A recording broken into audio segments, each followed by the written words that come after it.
Hello and welcome to Coffee with a Deb, where we have coffee with a Deb. Today I'm very excited to be talking to Anna, who is one of the creative minds behind the studio Lemon Jolly and the upcoming game Apothecary of City X. So welcome, Anna.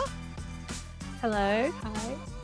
And okay, we got to start this off with the most important question, arguably, and that is, what caffeinated beverage are you drinking today? Yes, so my normal order is an iced oat latte, although I'm trying to cut back on coffee, honestly, because I'm a very anxious person by nature, and it just makes me more and more anxious. Yeah, So, I feel that. but for this, I made an exception. I'm very excited to get more anxious over the course of this Just podcast. not doing anything nerve-wracking, so it's totally fine, right? I am also watching my coffee intake. So I have a green tea today. I'm trying it out and Yeah, seeing how it yeah, goes. I can't do the milk. Like the milk, when you drink too much milk and you get a sore tummy, maybe you don't with oat yeah. milk, but with regular milk, I'm like, I need to just watch my intake. So I'm going with the You green could tea. switch though. You could switch to like non-dairy I milk. I could, but I also value my taste buds, so Right. maybe not. Fair enough. Anyway, let's talk games. So, how did you get into creating games? Yeah, so it's been a while since I've talked about this stuff because it's been a while since I've done like the whole like Yep. interviewing for job circuit.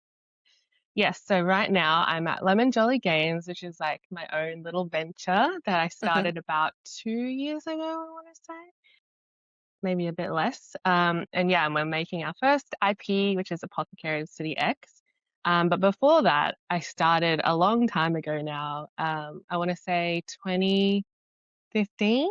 I Mhm. graduated, and then I was very lucky where I got an internship at Defiant Development back in the day. So any Australian developers, especially Brisbane developers, would know Defiant. Rest in peace. But Defiant Development was like my first studio gig doing game design. Mhm. And then from there, I was there for like a few years, and then I kind of moved around the world a bit, trying different studios. So I was at A44 in New Zealand for a bit and Ubisoft Singapore for a bit. Yeah. Awesome. So I guess like the question was like how did I get into games? I guess it's Yeah. like I've always loved writing and Mhm. I've always loved any sort of like creative world building sort of stuff. And honestly, like the games thing sort of came about in year 12 when they have that. I don't know if they have that now, but like back in the day, they'd have this huge book of like, these are all the courses you can possibly take. Yep. And then you like a big phone book. And then I looked through it and I thought, oh, I like games. And I had like no plans for my life. So I was just like, oh, I like games. No. So it's sort of literally just like sort of snowballed from there. Yeah. And now you're Yeah, making games. Wow. Crazy. So, did you always love games growing up?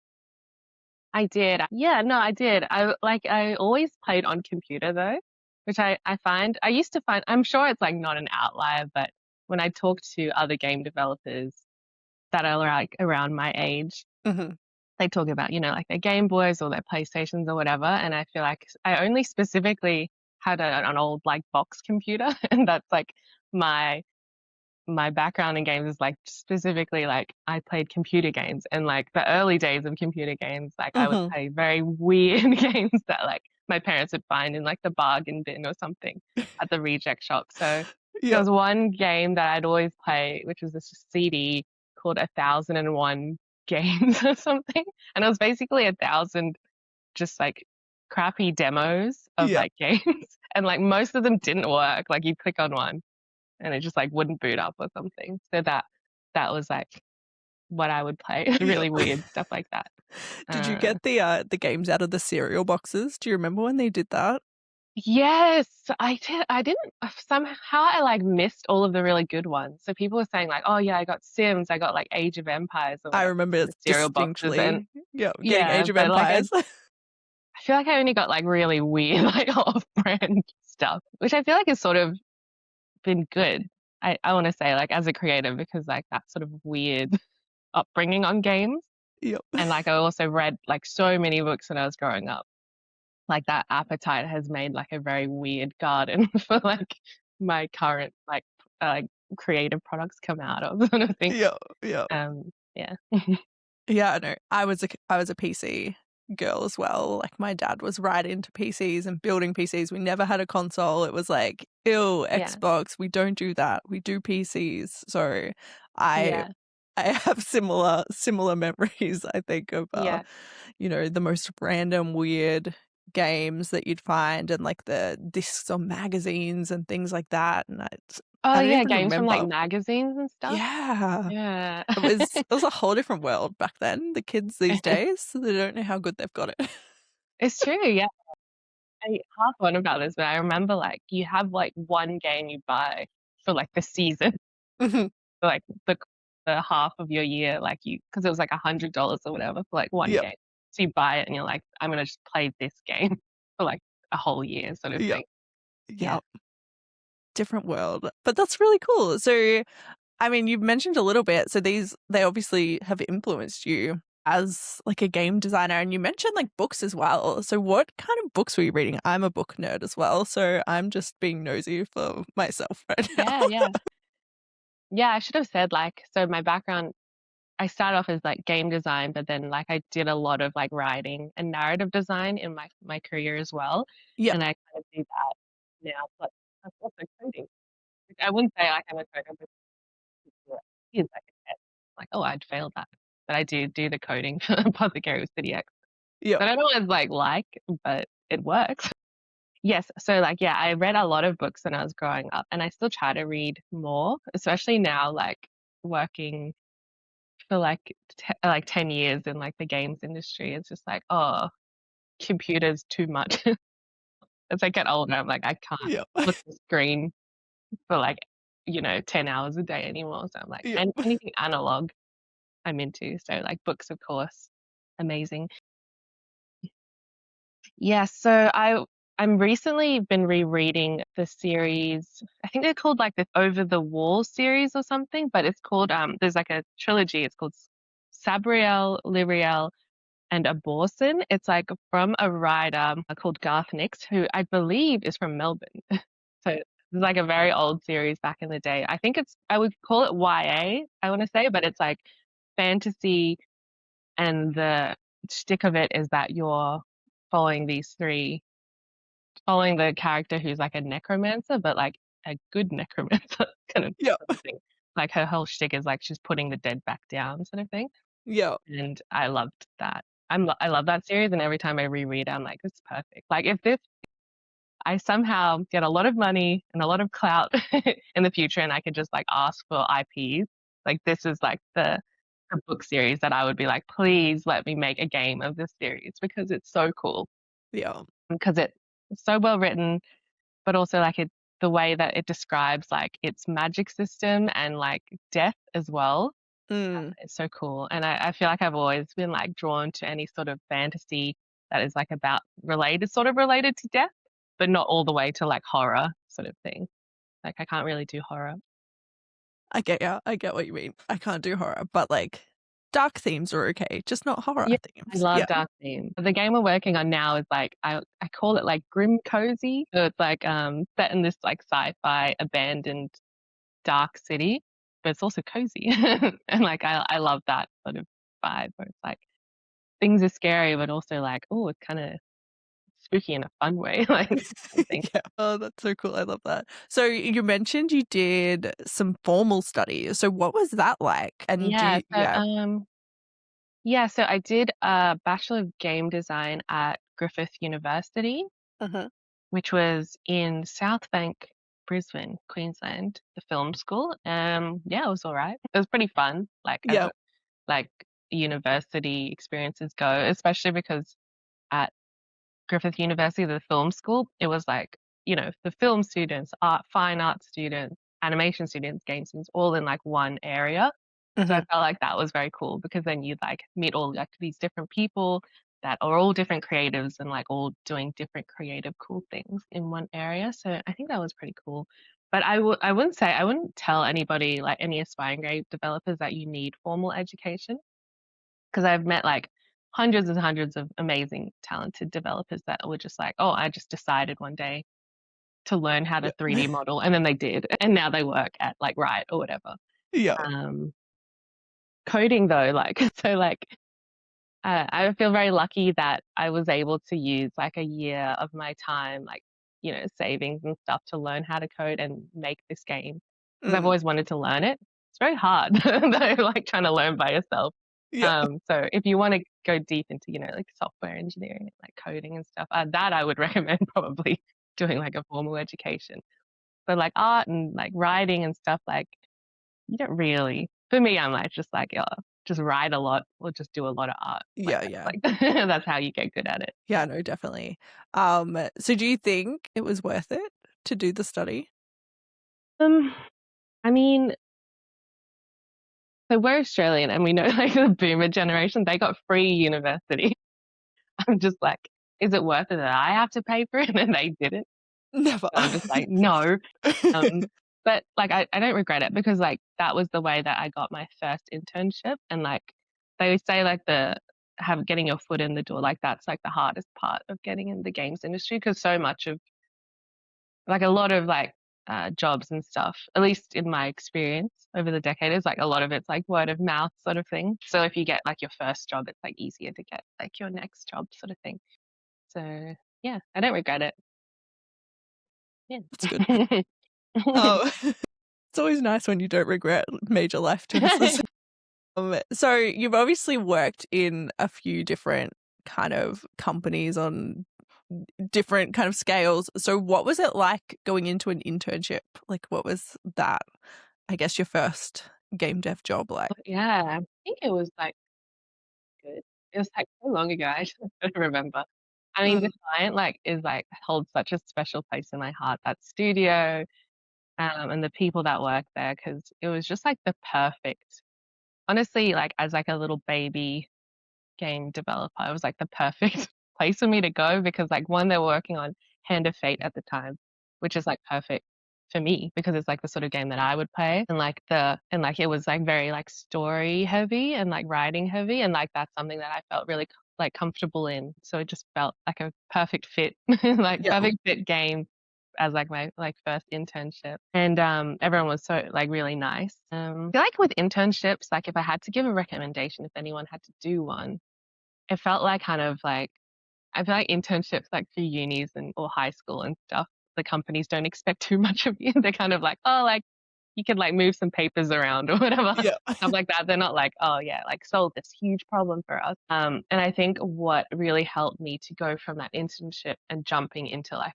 like a paid junior game designer role was like just taking initiative, obviously within reason, like don't just like I'm just like in the code, like messing with stuff sort of thing. But it did help, I think, that I was just given some random like, oh, maybe just play test the game sort of task. And like just taking initiative to be like, I was play testing it and then I found like a problem, like a bump in like difficulty, I think. I was just like looking at like a lot of players were dying at this point and then thinking about basically I solved it, like why that was happening, and then solved it in like a creative way Yeah. and nobody asked me to do that. I just kind of like was just like, can I do it? And I think the designer at the time was like, sure, why not? So then I like just like made the thing, put it together, and solved it in like this way that they really liked. Yeah, so that's like a very convoluted way of saying like, yeah, take initiative if you're ever Yeah. like doing an internship because they like that because yeah, especially indie game development, but honestly, even at like Ubisoft, like big like corporate game job, like people, you should take initiative because it's not like we're not at the box factory, like just how many boxes can you fold? It's like there's all these weird problems that don't really have like a clear solution. Like take initiative and like try to solve it and make things easier for everyone else. I think is very valuable. Yeah. Yeah. What's the weirdest problem you've had to solve in game design? That's a really good question. Do you have one that like sticks out? I don't know, like so like because this like current venture of like doing like the code but design and just like a lot of this like stuff in this game. Every day there's some new little BS that I have to solve. And like it's really starting to like clog up my mind of like things. And like I feel like recently I've been really trying to be like, this is what I'm doing today. This is the things I'm solving. I write it down. And when it's done, I literally crumple it up and throw it into the fire or whatever. I'm like, that's gone. Because like I feel like I've like such limited, I've got like two slots in my brain or whatever. I've got one wrinkle in my brain that has, like, can hold like one problem sort Yeah. of thing. I'm just like, it has to be purged completely so I can fit like a new one in. Trying to think like what would be an interesting problem to solve. I don't know. I've been having a lot of fun with like shaders, I guess, like in games and stuff, Yeah. like putting like weird visual effects stuff. I found like this really cool. So like Apothecary is a 2D game, Hmm. and I found this like tutorial online about making like sort of glass with rain on it, sort of thing, but it's like 2D. It's like not 3D sort of thing.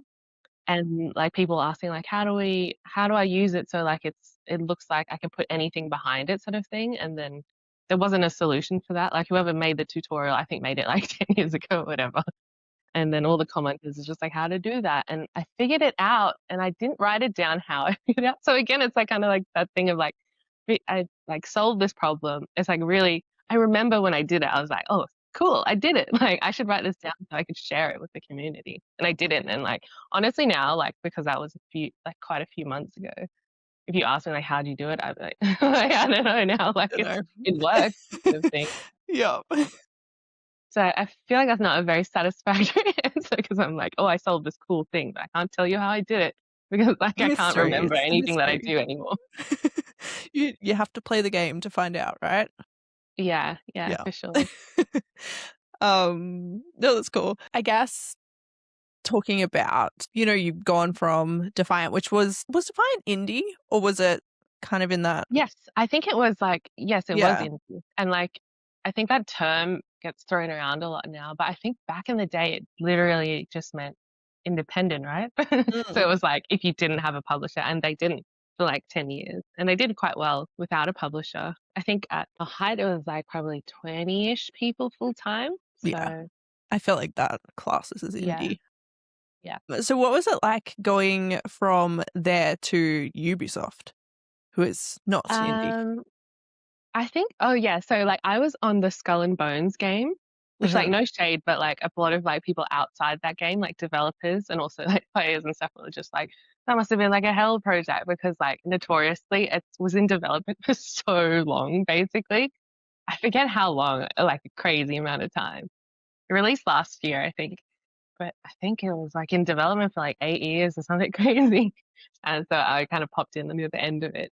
Yeah. And people are like saying, "Oh, what if it wasn't a hell project?" I keep hearing like it's a hell project. I'm like, no, I had a great time, like honestly, because like going from like indie, so like something like Defiant or any sort of indie games is like so much pressure on you.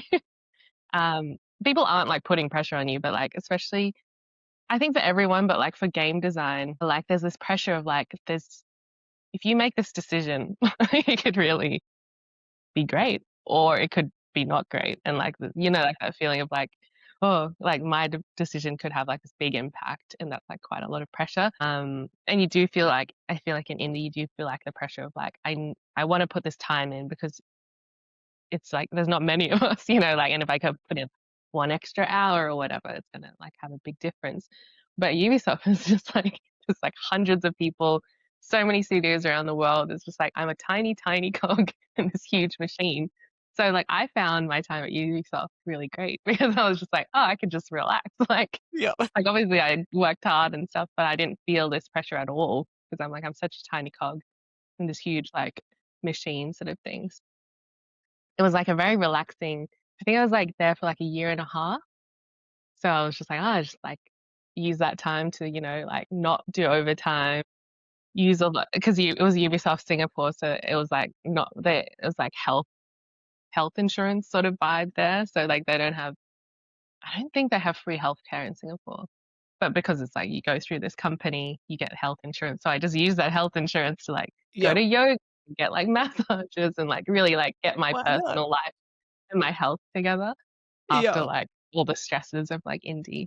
So I had a really great time, honestly, and I would recommend it. Like, because obviously, like with those big companies, it comes like like nice big studios and like, oh yeah, free, like all this stuff, like free merch and stuff like that.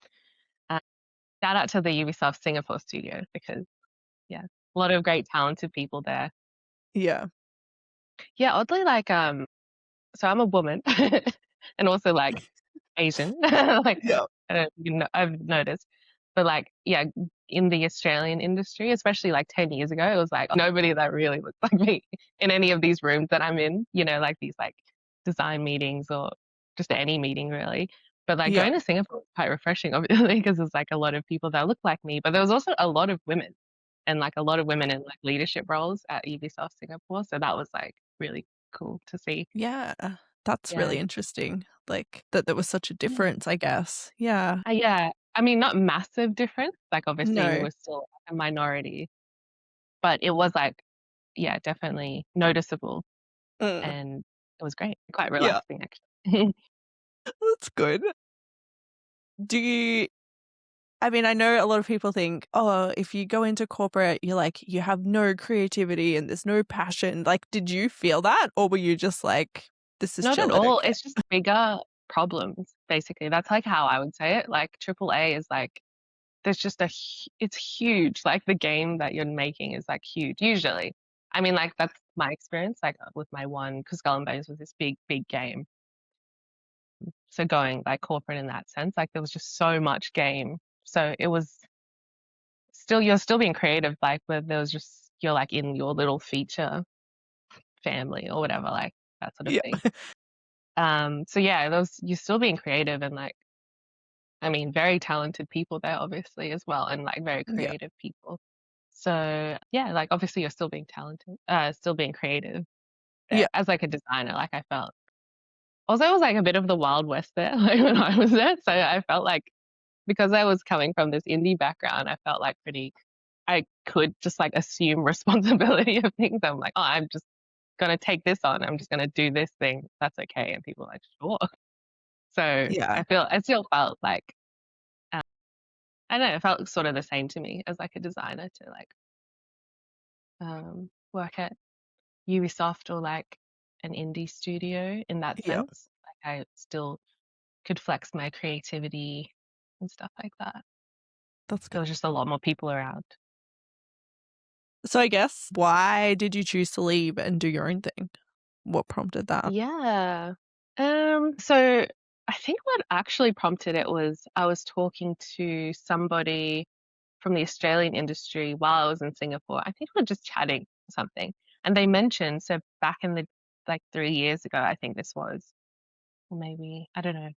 But they mentioned like, oh yeah, by the way, like Screen Australia and like the screen companies here, like Screen Queensland, Screen Australia, all that stuff, like they're starting to do like these game grants sort of thing. And they're looking for people to give these grants sort of thing. And I think that's actually what triggered me to do it because I'm just like, oh well, might as well try to get Yeah. one of these Yeah. grants. So yeah, so we're really lucky. Like we applied with Apothecary and we got a Screen Australia grant and like a bigger Screen Queensland grant back in Hmm. the day. Yeah. So that's basically what triggered it because like making games is so expensive. Like so and I've always wanted to, start my own studio, all that stuff, but it's just like if you think about the business of making games, it's just like you're not making money until your product comes out. And to make that product, you got to pay a lot of money, like put a lot of money into this. Yeah. Even if you had like, 4 people on there, you're paying 4 salaries for what, 3 years? And you think about that, and like a regular person, like with my regular savings, can't really do that sort of thing. So this grant has been like so helpful in like being able to do that, take that step, without, selling my kidneys or whatever to be able to do that. So yeah, Yeah. that was like the reason was like being able to get that grant sort of thing. Yeah. So you kind of saw it as like a viable option because there was financial Yeah. help. Yeah, of course. Yeah, because it's Yeah. so important, like the money, like it's Yeah.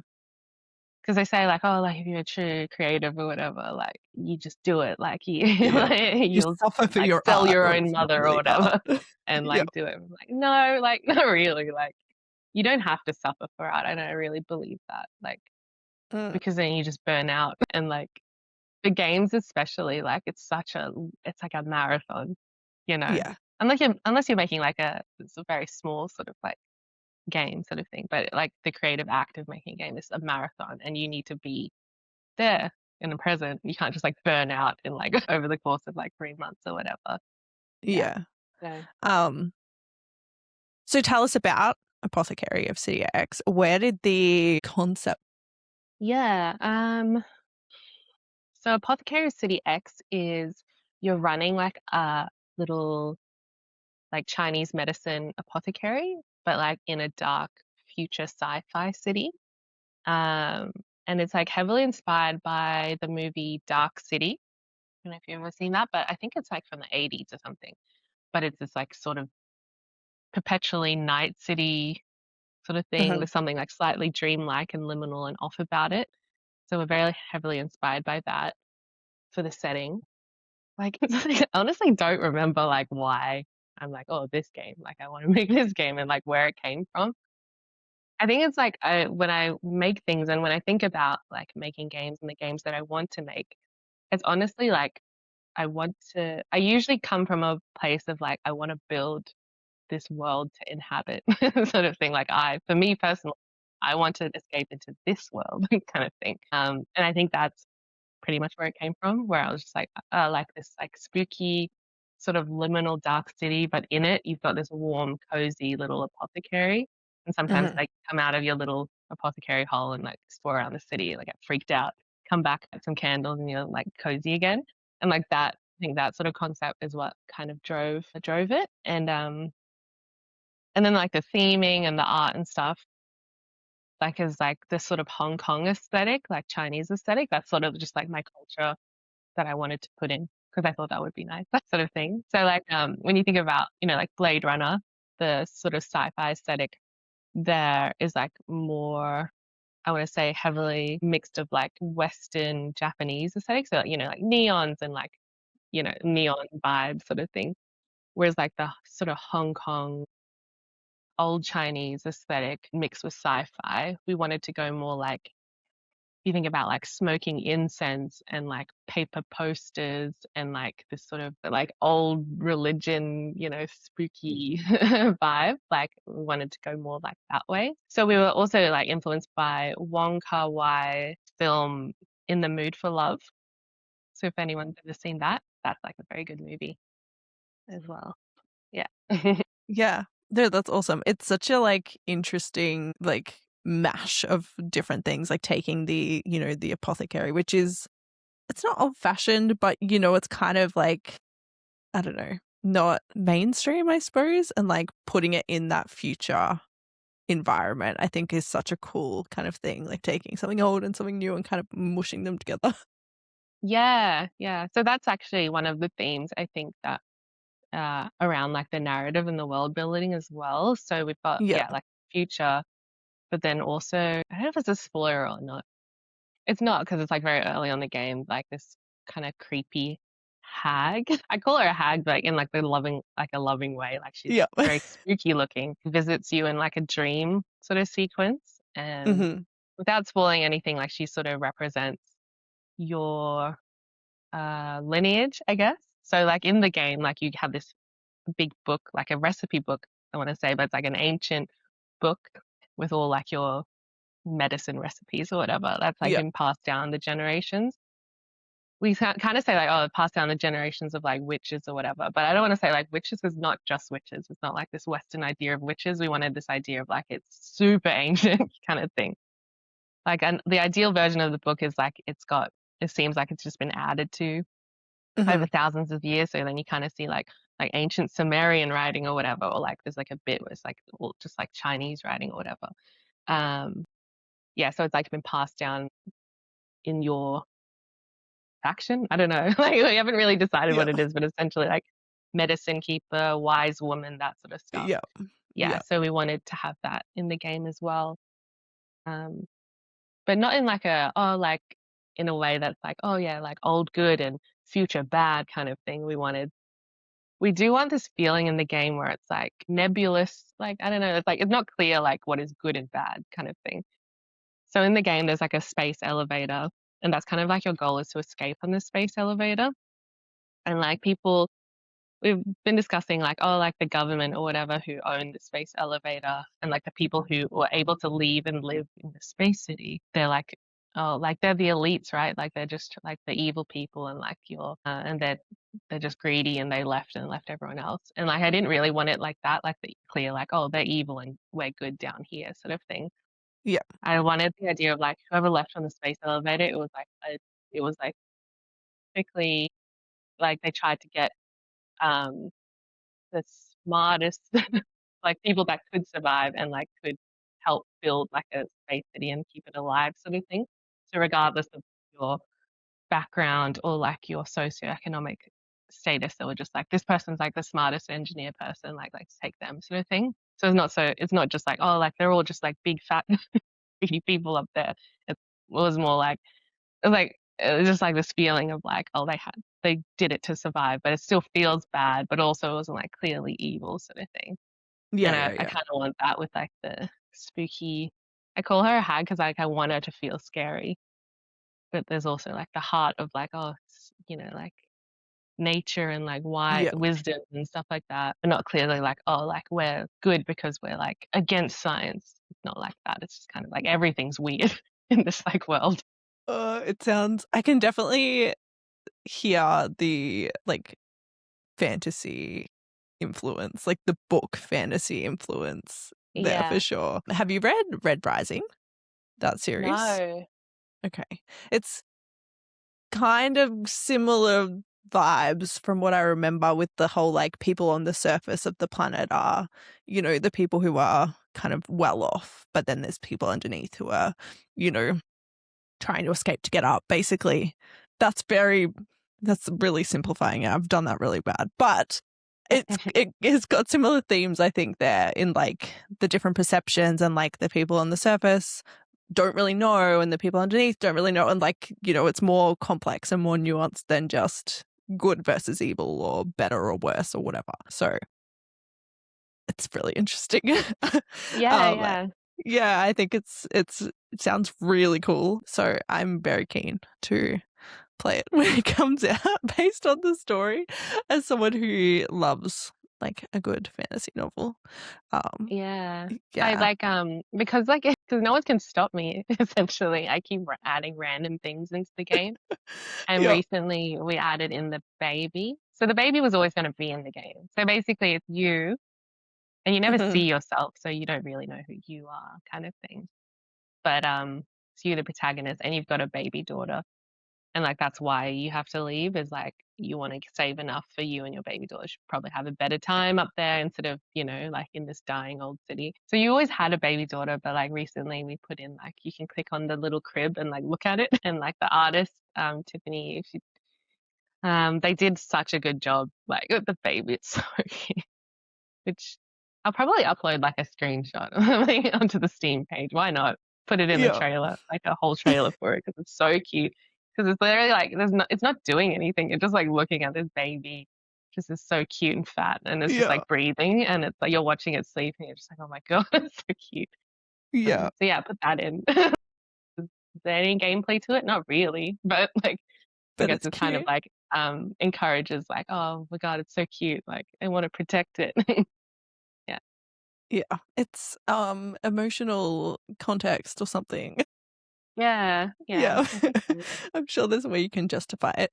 Um so I guess like what has been some of the biggest challenges from going out on your own as opposed to working for someone? Well, money for sure. I think like, yeah, people should know like, yeah, money is like important when you're trying to go out on your own. Like it's a big part of it, especially Uh-huh. like if you don't want to solo it. And like, I know there are people that are just like solo dev. So cool. Which it is cool, like if you could do all of this stuff. But if you want to make things, it's like you will inevitably probably need to hire like other people to do things. Uh-huh. And like it's expensive. So Yeah. like just think about that. Especially if you like you want to pay people fairly, right? So it's like a lot of money. And so that is like the biggest challenge for sure. But then like other challenges I want to say is scope. Like I just said like 5 minutes ago that no one can stop me adding whatever I want. which has been fun But it's because also a then I can, challenge.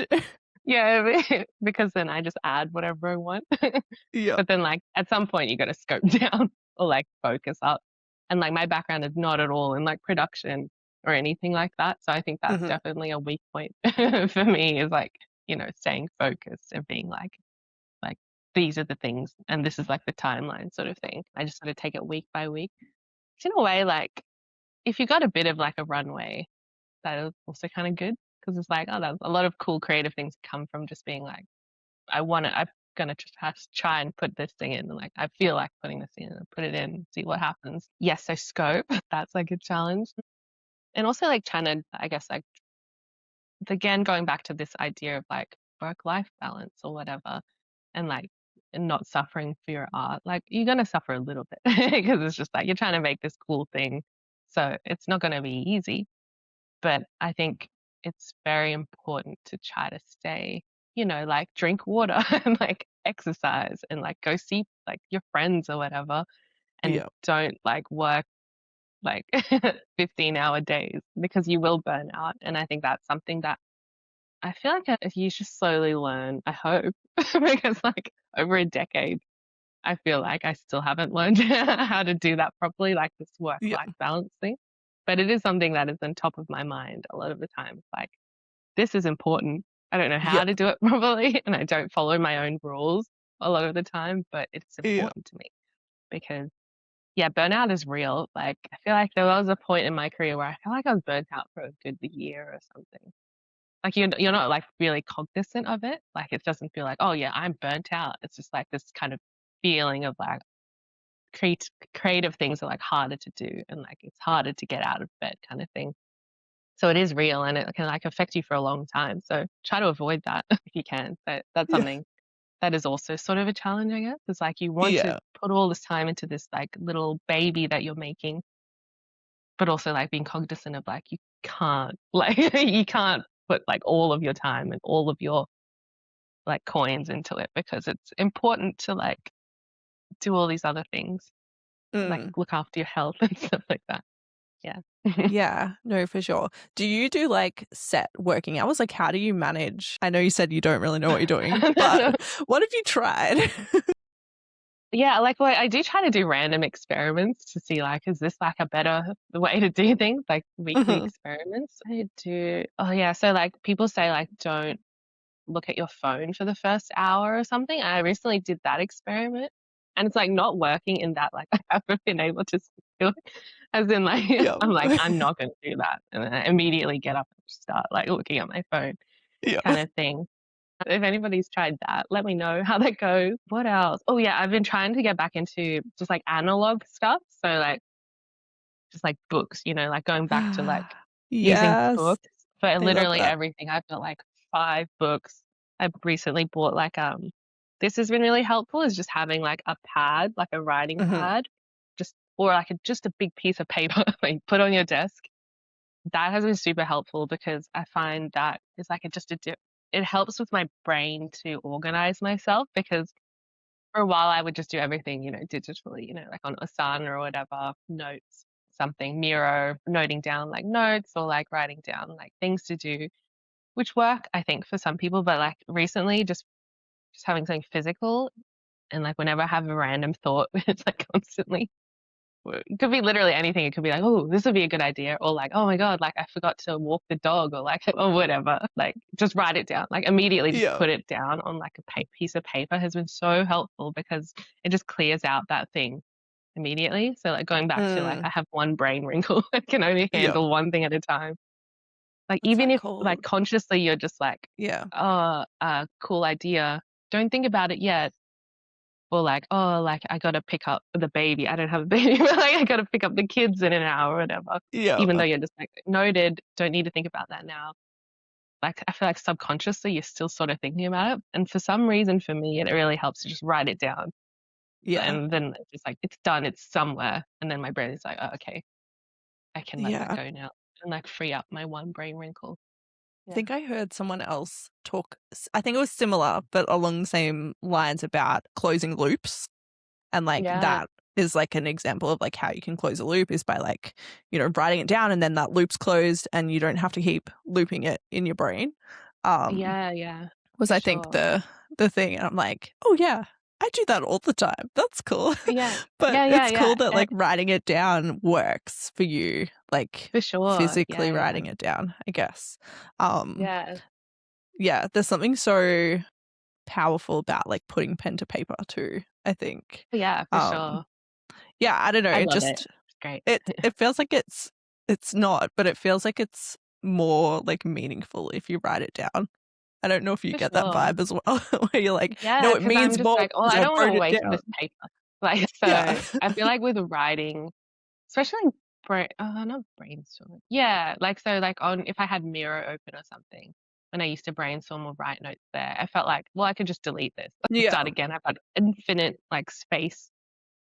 Like it doesn't matter what I write really. Whereas like when I have just like a piece of paper, like a square, and I also like I don't know, it's like very I don't know, of me, like, of like, I don't want to waste this paper sort of thing. Yeah. So I'm just like, what I write down, like, gotta have some kind of like thought to it. I can't Yeah. really just like blur onto like a like document or Yeah, whatever. yeah, yeah. Yeah. Um, on the thing about closing loops, like something that has been really great actually from working on Apothecary and doing like code more is Mhm. like back in the day when I was like full time doing game design or whatever, I felt like the closing the loop for like game design stuff wasn't like as common as like now. So what I mean by that is like I feel very grounded now in that like with like, coding and stuff. Mhm. For me, it's just like, oh, I want to get this thing to work. Like I want this apple to do a little dance. And then like I code it and then it does the dance or doesn't do the dance or whatever. Yeah. And then it's just like, loop closed. Like, and like, it feels very like cathartic sort of thing. I'm like, I want to do this thing. I did it. Like, it's Yeah. doing a little dance now.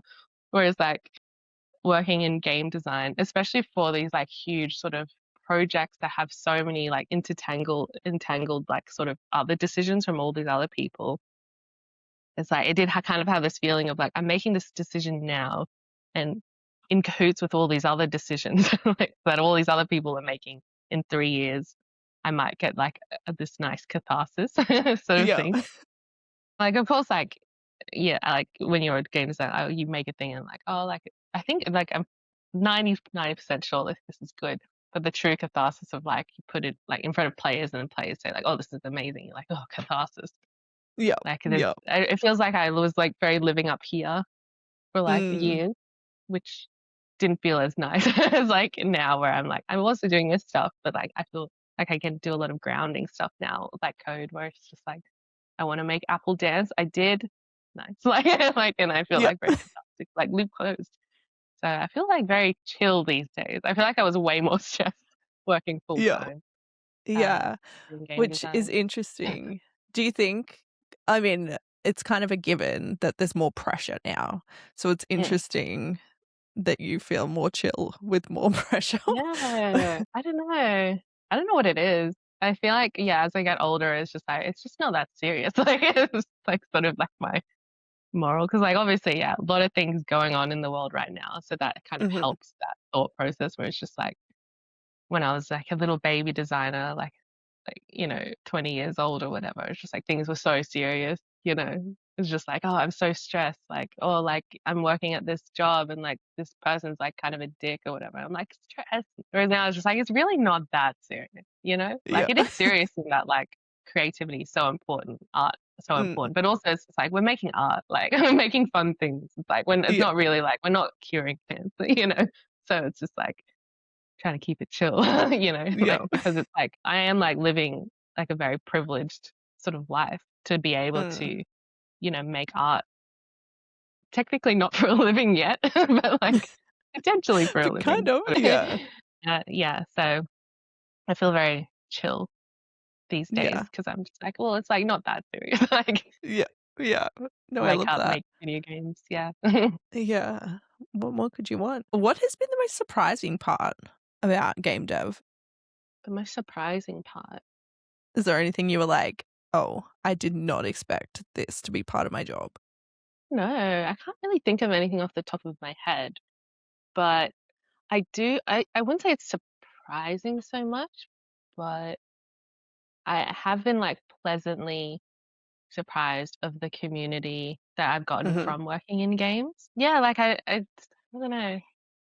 Like especially like when we're at Melbourne Games Week and stuff in Yeah. 2025 Melbourne Games Week. We were there for like a week, just being around all of these game developers again. So like at that point, I think I just my day to day now is just like I'm just by myself, like working kind of thing. I don't have like coworkers really anymore, like that I can like go chat it up with. So like going back to like Melbourne Games, like being around like all my like old friends or old acquaintances and talking shop for like a whole week was like so nice.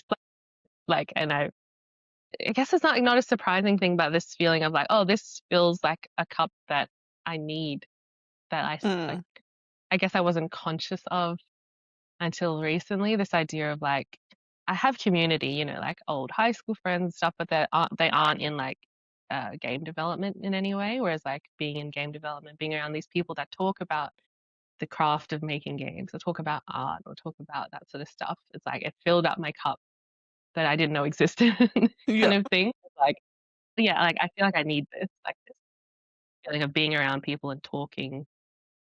Yeah, talking about the craft. I don't know, like how to like Yeah. just describe that. Yeah. No, it's interesting because obviously I don't make games, but I have spent a lot of time at like Games Week and PAX and all these events talking to developers. So I'm adjacent to the club, but it's interesting because you would think making games could be quite isolating. And like Mm. my experience from interactions I've had with everyone else is that it's not like that at all. Like everyone is so open and so just like message me or email me or like we can chat about this or like can you play test my game? I remember at Games Week playtesting at like a tabletop game at a pub in Mm. between things and like it's like there's so much community there. It's like it is surprising because you would Yeah. think everyone's just like in their own little box making games, but it's like no, Yeah. there's actually like a really cool community out there. Yeah, yeah. And it's like So, a specific community, I feel, because like I think mm, I would describe myself as an introvert in that like I feel pretty comfortable like going up and talking about things, doing like that GCAP. I did a GCAP talk, whatever. I didn't feel like scary. But this idea of like I do like being alone like a lot of the time, but like yeah. at Games Week I felt like you'd get in conversations with people about like the craft and stuff. And I felt like I could just like talk and listen about these things for hours and hours and not get bored, sort of thing. Whereas like at a party, a lot of the time I'm just kind of like, I have small talk, blah blah blah, and then at some point I'm just like, gotta go, Now. like I don't want to talk No anymore, thanks. sort of thing. Yeah. Um, I guess it's like probably not specific to games. I think it's just more like the like being around a lot of people that are very passionate about Mm, whatever their craft is. I yeah. feel like it could be anything, whether it's Yeah. games or I feel like like something that they're passionate about. yeah. I feel like games, at least like indie devs in Australia and probably New Zealand, it doesn't feel super competitive. I've noticed Mm, like everyone is so happy to like share a tip or like, oh, I tried this. Have you tried this? Or like, let me check things out. I remember like at GCAP, they had the Screen Australia lounge thing. And the amount yeah, of times I saw people like giving feedback on someone else's game in like the most genuine, authentic way, I was just like, you don't get this in like a lot of industries, like this just really like passion for everyone else's games as well. So yeah, I think it's really cool. yeah, for sure. Yeah, Yeah, the games community is great. it is. Um, yeah, and yeah, it's been great just like seeing more and more women as well in the community. Like, Mm, I think that's like also a passion of mine, I think, yeah, is like the idea of growing that as much as possible, especially in this like day and age, like for some reason, like the world, in some parts of the world seems to be going like way backwards. It's like, I think it's yeah, quite important to like support women in STEM like as much as possible. yeah. Definitely, definitely. I have 3 daughters, so yes, absolutely. Oh my gosh. Yeah. Yes. I think it was like, I don't know, like girls in STEM day yesterday. I don't know, or something like that. Don't know. I probably should know that, but I don't. Yeah. I'm not across that. Well, let's talk a little bit more about game design itself. So, this is probably a really loaded question, but what do you think makes good game design? Uh, I don't know. Like yeah, what makes good game design? I will say like I do have a strong feeling about when you said that, like the thing that popped into my mind was like not so much like what makes good game design, just like what makes a good game designer. I feel Yeah. like I what popped into my mind was just like having worked in the industry for a decade, and this is obviously like my personal preference like as a game designer.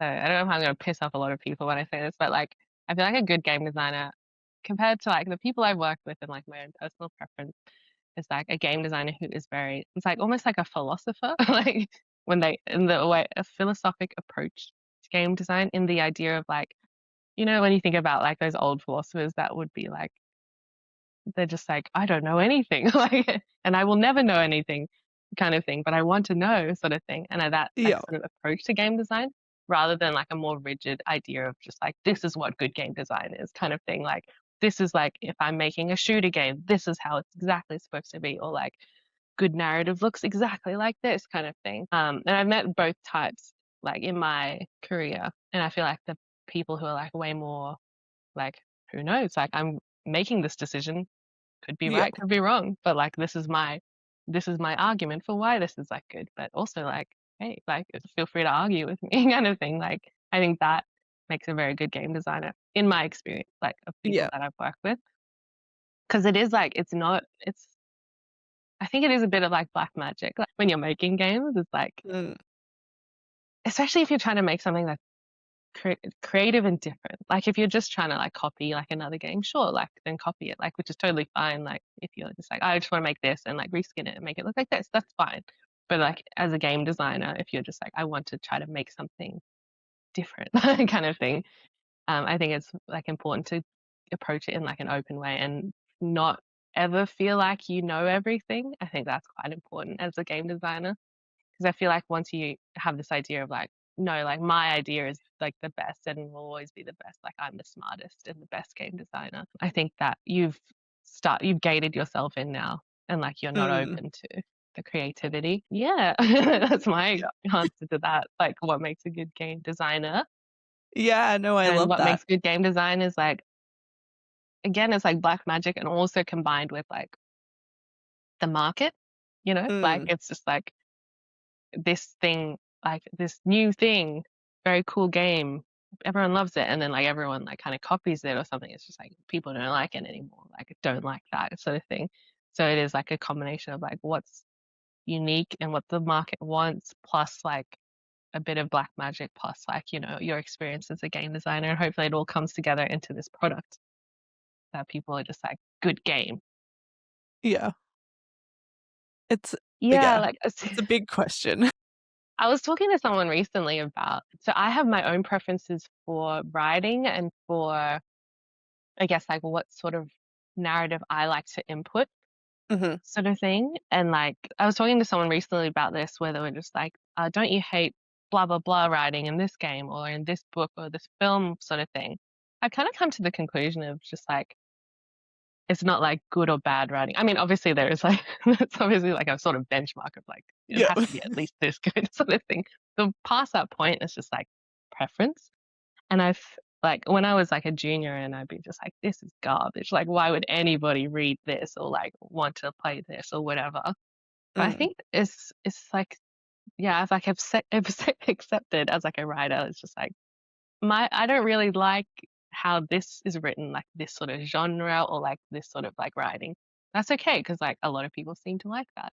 Yeah. Uh, and it's kind of like I feel like as a game designer or a writer, it's like quite interesting because like you kind of use your own metrics to be like, is this good kind of Mm. thing? Like, this thing am I writing? Is it good? And then you see something and you're just like, I don't like that. That's like very cringy writing or Yeah. whatever. But then you see like people seem to really like that. Like a certain audience seems to really like that. Mhm. And that's fine. So like to them, that's really good sort of thing. So like as a game designer, a game designer, right, I find it's quite interesting because it's just like you've got this like internal like like compass or whatever of like bad, I don't like that, good, I like this. But then sometimes you see something bad, but it's also like to other people very good sort of thing. So I guess that kind of Yeah. goes back to that idea of like, as a game designer, like you can't just decide like I've learned everything there is to know and like Mhm. my taste is the best and like this is what good game design is because you you can't because it's like a creative thing and like some people have strong preferences for this or that. So Yeah, yeah. for sure. Speaking of good game design, I suppose, you worked on Hands of Fate, and that Yeah. won Game of the Year for actors. So, what was that experience like, kind of getting that level of Yeah. recognition, I So guess? Hand of Fate 2 won Game of the Year at the AGDAs, Australian Game Developer Awards back in the day. And so I've only ever been to the AGDAs literally last year, like because I did that GCAP talk. I went to the AGDAs and I'm like, wow, that's great. That's really nice. So actually, when we won the AGDAs, like defined, I think only three of our team were in Melbourne at the time. So most of our team didn't experience this, like the winning of the AGDAs. Yeah. So like in that regard, like I didn't really experience winning it. In that, just like they told us, oh, by the way, we won Game of the Year. And we're just like, cool, like on Slack or whatever. Yeah. Um, I don't know, like I feel like at the time, like things were just happening, and because at that point, I think I was probably 3 years into my career, I want to say, or 2 years. Something like that. It felt early on. So I felt like a lot of things were just happening. And I was just like, Hmm. okay, like this has happened now. Okay. It didn't This feel is like this big build up sort of thing. It was just like, oh, yeah. I'm in the games industry. I'm like have this job now. That's cool. Like it was like everything already felt kind of like heightened. So this was just like another thing that happened and then sort of like forgotten about sort of thing. But I will say like in retrospect, especially when I look back on the game like that, for like while pitching Apothecary, like talking to investors and being like, this is the things I used to work on. Mm. And looking back on that and just finding, evidence of like why people like that game and like what I worked on, why people liked it. It's looking back now, like after the fact Yep. has been really nice. Like honestly, Mm. because like I just unearthed like all of these old reviews or like these Reddit posts of people who really liked that game, like really, really liked it. Like I feel like I lost count of the Reddit posts I found where people were just like, this is like my favorite game. And like the writing of which I did like a lot of the writing in that game, they were just like, the I love this writing, love this character. I think there's like on Steam, there's this comic strip that someone just did without prompting of like a Yep. character moment in Hand of Fate 2, which I don't want to spoil it, but it's like a character moment that happens to one of your companions. And they were affected so much they made this like funny but like still like oh like heartbreaking like comic strip about it.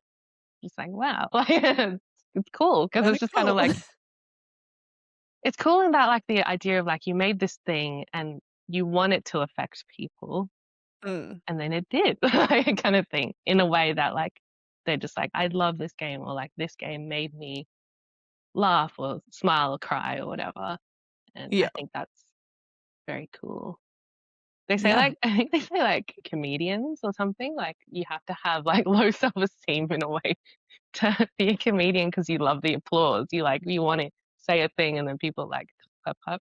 So I don't know if that's true, and I don't know if that's true for like game developers, but for me, like personally, I'm just like, oh, is that like relevant to me? Because like if it does feel nice to like make a thing and then people are just like, this made me feel things, and then I'm just like, oh, like I like that feeling of like I made a Yeah. thing and then it made somebody like clap, you know. Yeah. I Yeah. mean, it's it's not the point, I guess, but it kind of is a big part of the point of why you're making something. You Yeah. could argue, because otherwise it's like, why make a game? It's like, well, we Yeah, want yeah. people to play It's it and for an experience audience it. for Yeah. sure, yeah. Which is kind of like funny, like so like on my sort of mental health shtick, like that journey or whatever that I've been on, like this idea of like you shouldn't care about what people think kind of thing, which is true. Like you shouldn't really care too much about what people think. But then also like my craft, like I kind of do have to care about what people think sort of thing. I think it's like about really it's about like you should separate yourself from your craft that you're making. Yeah. But it is Yeah. kind of hard, you know. But this idea of like to be healthy, you shouldn't care about what people think. But like for game developers, especially like game design and stuff, I'm like, I do actually do have to care about what people think about this thing I'm making. Like I have to Yeah. put myself in their shoes and think about like when they're playing this, like, will they like this? So it's like this weird thing of like, don't care about what people think, but also like you have to intimately care about what people think about this thing. Yeah. That is sort of like a part of you. I think that's like inevitable that like this thing you're making, it's kind of like a part of you, but not getting to the unhealthy stage of like, this is like everything. Yeah. Think, Yeah. I don't know. Yeah. Like having that ability to separate, like you said, separate your product from you or from Mm, your self-worth, I guess. yeah, for Yeah. sure. I Yeah. don't It's know. Yeah. it's tricky. I know I have to do that with videos. I like, yep, I made this video, cool, popped it out. Now it's not me anymore. Now it's just there.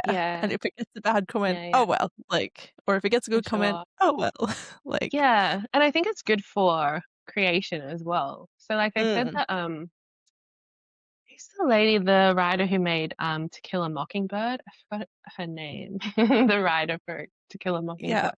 But I could not tell you off but the top of my head, but yeah. apparently like that was like her first, I guess maybe it was like the first one that was popular, but like I read somewhere like that was like she wrote it and she put it out there. Immediate success kind of thing. Like Yeah, dizzying heights of success. And then like from like then she never like released another book kind of thing. And like I don't know where I heard this, but apparently it's because she was like it will never like reach the heights of To Kill a Mockingbird. So so someone why was saying bother? like that's like a shame because like even if she put out something that was like quote unquote worth or whatever, it's like still cool that she would put something out there. And like it's a Mm, shame that like because you've reached this height already, you're just like, I don't want to like show anything else ever again, sort of thing. So I think it is important to like kind of distance yourself a bit from the creative product you're making. Just put it yeah, out there and be like, it sucks, whatever. That's fine. it's Keep doing it, fine. sort of thing. It's made, it's done, it's off my to-do list. I wrote it down, so it doesn't Yeah. matter. Yeah, yeah. Um, yeah. I guess what do you think are some of the highlights that you've had so far? Highlights. Yeah, I mean like the game of the year thing was like very cool. Mm, Um I think like not so much a highlight, but something that always comes up for me is like, so I did an internship and then I was junior designer on Hand of Fate, and then like I graduated from university and then I went on a gap year to Japan basically because I was just like, oh, like university was hard, like screw this, I'm out of here, sort of yeah. thing. Um, and while I was there, I got the offer to come back on for Hand of Fate 2 sort of thing. It was Mm, kind of funny, like, they gave me that offer and then they sent the offer to my, old Defiant email, so I didn't see it obviously because I didn't yeah. use my Defiant email. So it was just sitting there for, like, 3 months apparently.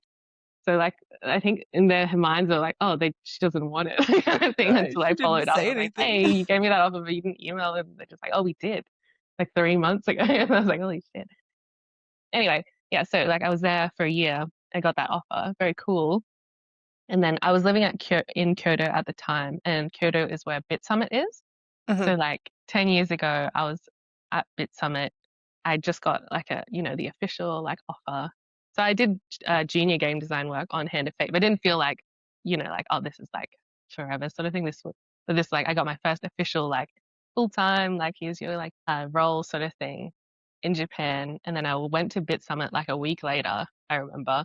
I was at Bit Summit and I met, I think forgot their name, but like they were at League of Geeks and they worked on Armello back in the mhm. day. So it was just like, and I remember being like, oh yeah, like I'm gonna start at Defiant, and they're like, oh my god, like we know Defiant, like because we are from Australia and we work on Armello, and I'm like, oh my god, Armello, like I didn't know this was Australian, like I love Armello.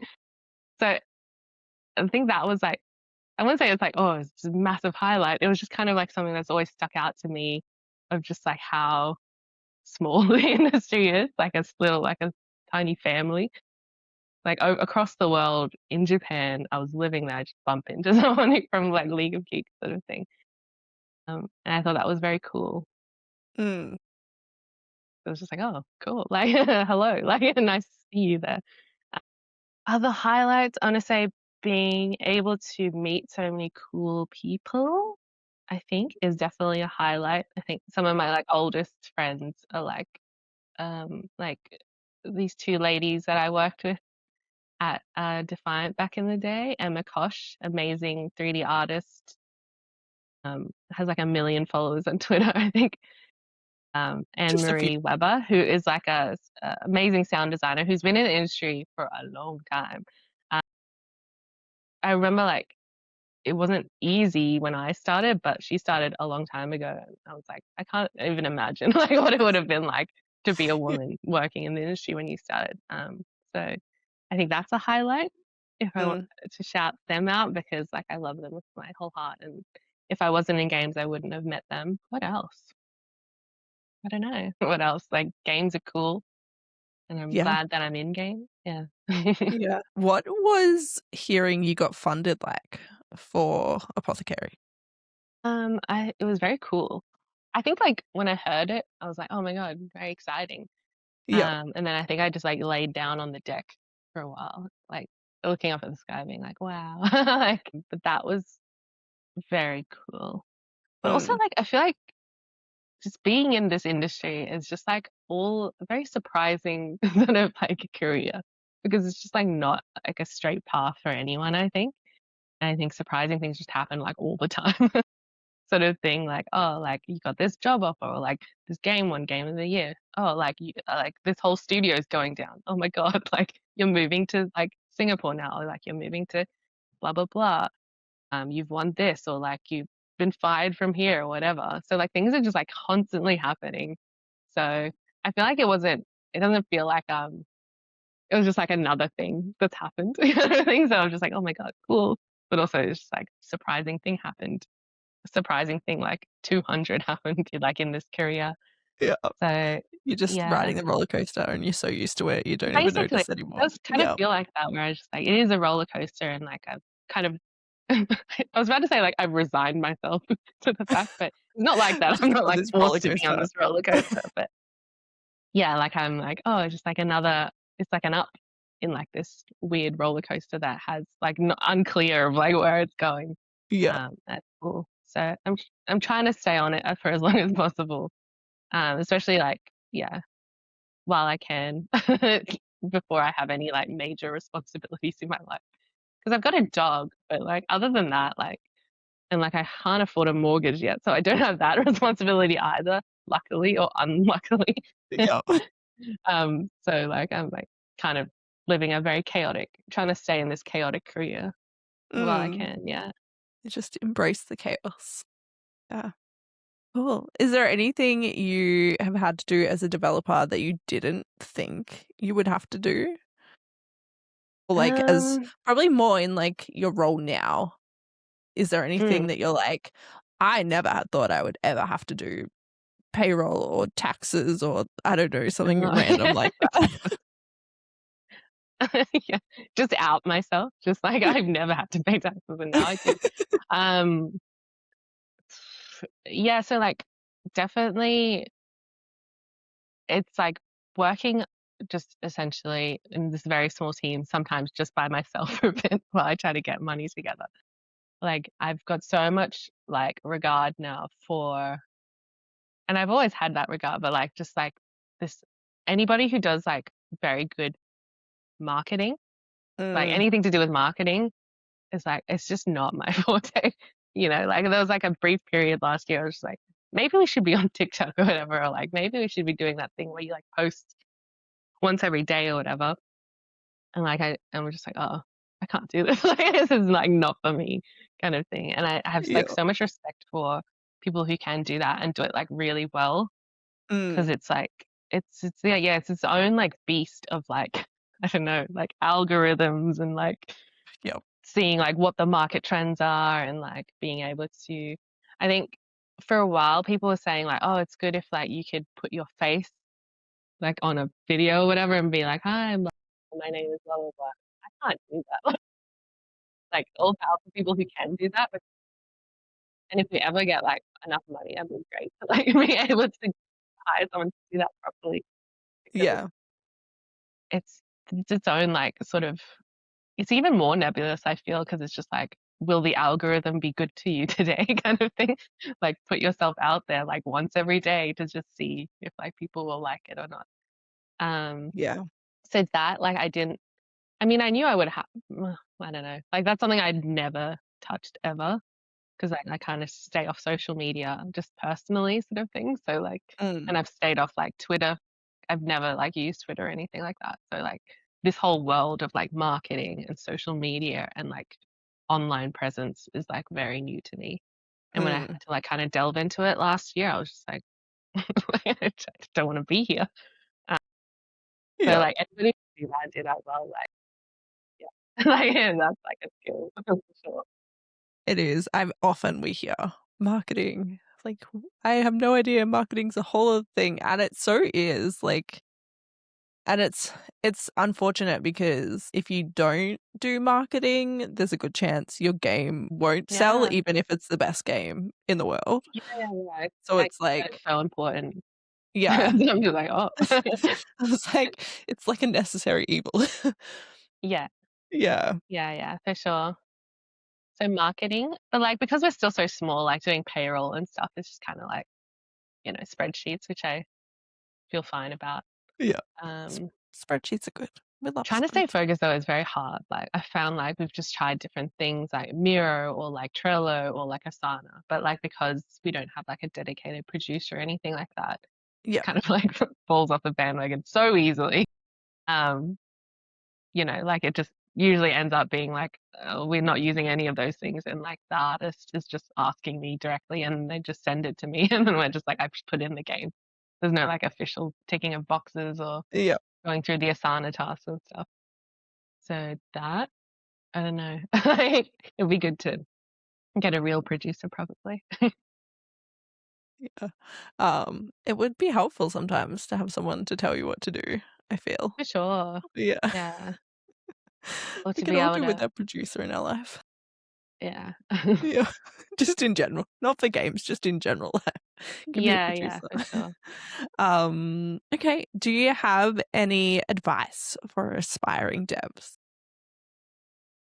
I mean, like the main thing I usually say is just make stuff and keep making stuff. That's like the main thing, honestly. Like the things that I've gotten good at over the years, like gotten okay at and skill is just like from literally time put in like because like I'm not an artist, but like I think when I was at university and like fine art was nearby, like I took a class on like life drawing and I was garbage when I started. The teacher was just like, it's just literally like you need to do 10,000 crappy drawings until you're Mm, good. And I really took that to heart, I feel. So I'm okay at drawing now. Like, and like that was literally just from like, I'm just going to do it like all the time when I was at uni, sort of thing. And same with like writing. It's just like doing a lot of writing, reading a lot, like trying to read, like just input a lot so mm, that you know like what is like great writing sort of thing. And like obviously with coding, like learning coding, that was literally just from doing it. Like so I think that's always like my advice is just like do it and do a lot of it. And then yeah, like hopefully you make something that will get you your dream job or like will, you know, sell. yeah. Yeah. Do you have any advice specifically for women who are looking to get into the industry or who are in the industry or new in the industry or anything like that? Um, Advice to get into the industry. Just in general. No. I want to say like if you are like a woman in the industry or in STEM, please stay if you can. Like I know sometimes it's like weird, like as well, but like if you could stay, that would be great. Like because we need the numbers. Like Yeah. we can't lose any more of the team. Other than advice, like if you can find other women in your this is I guess is more advice for if I think back to when I was younger and like, Mm, like more vulnerable like woman in like the industry, like and things would, stressful things would happen. It was so helpful. Like again, like my two like friends. like oldest friends in the industry, my two girls, Emma, gosh, and Marie Weber. Like it was so helpful to have that friendship and to be able to have someone that could relate to the stresses or issues of being like a woman, like a minority in like an industry. Mm. So I think that is like quite important. Like if you can find that community to like rely on and talk to, so you don't feel like you're going crazy kind of thing. Because sometimes like things happen and it's not like clear. It's like, yeah, definitely in my career, not so much now because it's just like a party of one kind of thing. So it's just like I can't really be sexist to myself. Yeah. And also I'm older and like I have more clout now to be like people just to like respect me more, which is really shitty, right? Because it's just like people should just respect people. But definitely in my career there's been like bastards who are just like, oh, you're like a woman or like you're a young woman and like this is like I'm gonna treat you this way sort of thing. And like I've never found like it's like directly like, hey, woman, like you suck kind of thing. It's not like very like overt sort of thing. A lot of times it's like kind of like you 10 minutes later you're like, wait a minute, that was kind of like really shit. Like Yeah. and like you don't notice it sort of thing. And then you start and like if you don't have that community, you can start to go a bit like loopy because you're just Yeah. like, am I the problem kind of thing? But if you have like this community of women or like, like like your people that can like relate to it, then you can just be like, hey, by the way, this happened. Was that weird? And they're like, oh yeah, that's weird. And like, sorry that that happened kind of thing. Yeah. And then it's super helpful. So if you can find that community, very important, try to do that. I've also found like, yeah, like that going back to the idea of like taking initiative, I think is quite important. And unfortunately, I feel like it's getting better though. So this is Mm. again like talking about like a career which was like a decade ago up until like 8 years ago, because like again, like party of one now, so I don't really know what's going on in the industry nowadays. Yeah. But I found like unfortunately you did like I feel like you did had to do like that extra bit, like you gotta speak up even more than you think, or like do that extra mile more kind of thing Mm. to like prove yourself. Because that was quite important for me to keep like my head afloat or to keep getting like promoted or whatever is like you had to like put in more of that effort, like a bit more than you Mm. think. Because like who's that awful person? Elon Musk, he's saying like, oh, America, like we're going back to being a meritocracy. It's just like it was never a meritocracy, you know what I mean? Like it was like Yeah. unfortunately, like if you're in like a team, I think somebody mentioned like unconsciously, like people kind of relate to people that they look like, sort of thing. Mm. I heard statistically. So, like, if you're in a team and they all kind of look the same except for you, they're gonna like be like, oh, like I like going back.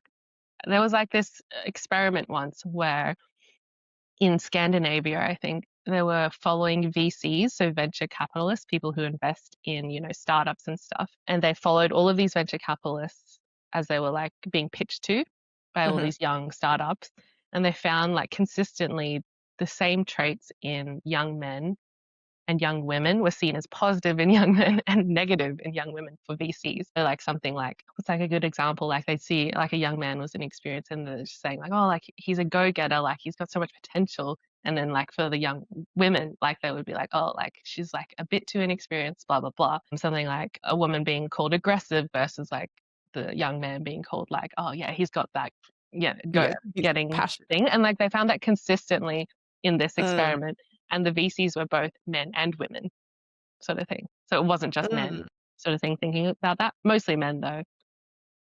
So I read that when I was like quite early on in my career. So like this idea of like, I don't like these people aren't trying to be like awful, you know what I mean? It's just like all unconscious, like all of this unconscious bias that we have, that we all have, sort of thing.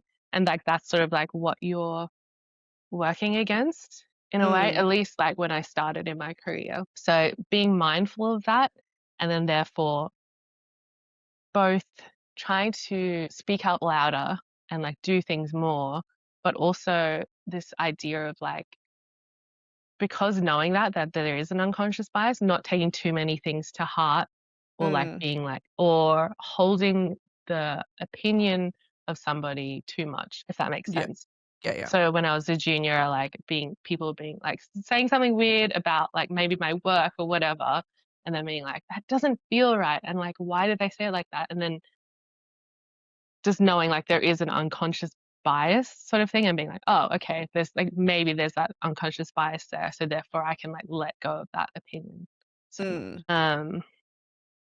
Yeah. It's like I don't know what that collates to into like a good advice soundbite. Other than like I feel like I've definitely been a bit I don't want to say rebellious so much, but like I've definitely spoken up a lot in my career Mm. and maybe been a bit of like a pain in the ass to seniors and stuff as I was going up. Yeah. But like I felt like I had to and like it's paid off in a way, especially to be like a woman. But like yeah, just like not try to take everybody's opinions with a grain of salt and then also assume like there might be an unconscious bias unless happily your leaders and seniors are all women as well. Um, Yeah. yeah.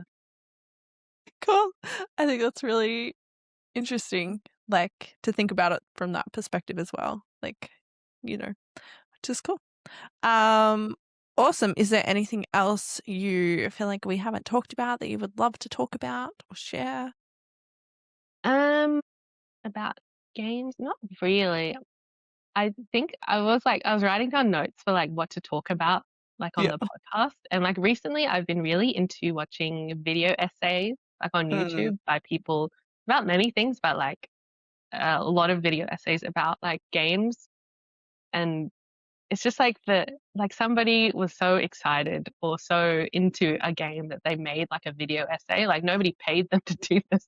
They literally made an hour long planned, filmed visuals, everything like video essay on like a game or a book or whatever. And I've been really into watching those because it's been quite like motivating to me to see people being like just like freak out about this game and how much they like it, and then so much that they would like break it down into a video Yeah. essay. So I didn't really want to talk about it so much as like I was like, oh, when I was writing down things to like talk about on this podcast, I was like, I might mention that because I think that is like very cool and exciting. There's Mm. this one YouTuber recently called Bugfish. So it's like Bugfish with like three H's at the end. And they made a very cool like Lord of the Rings breakdown, which is also Yeah. something close to my heart.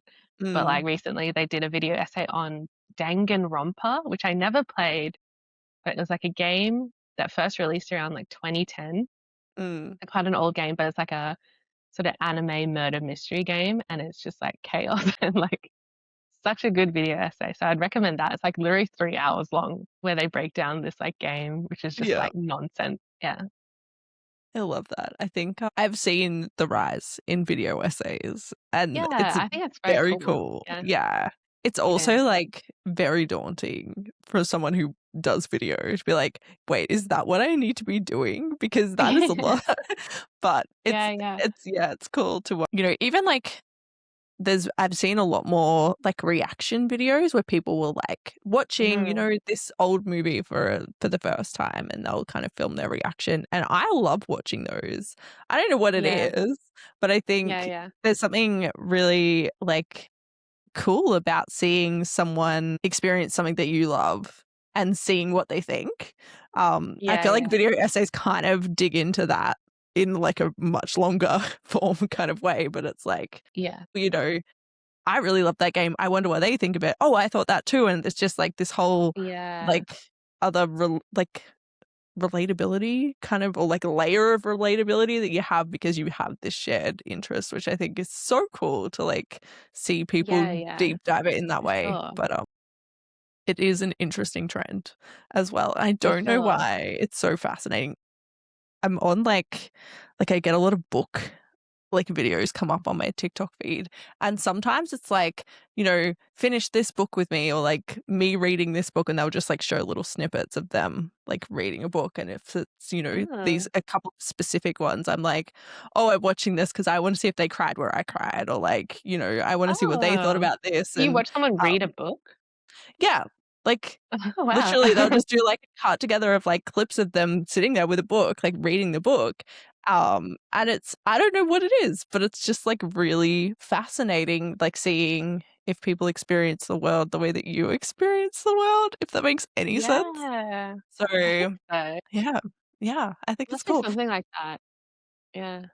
Hmm. I watched like one on Kuon yesterday, which I don't know if like it was like the old FromSoft game.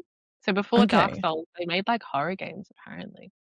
But it's just like very, very aesthetically very like cool, like horror game, Mm. Kuon. So I'd recommend that like as a video essay.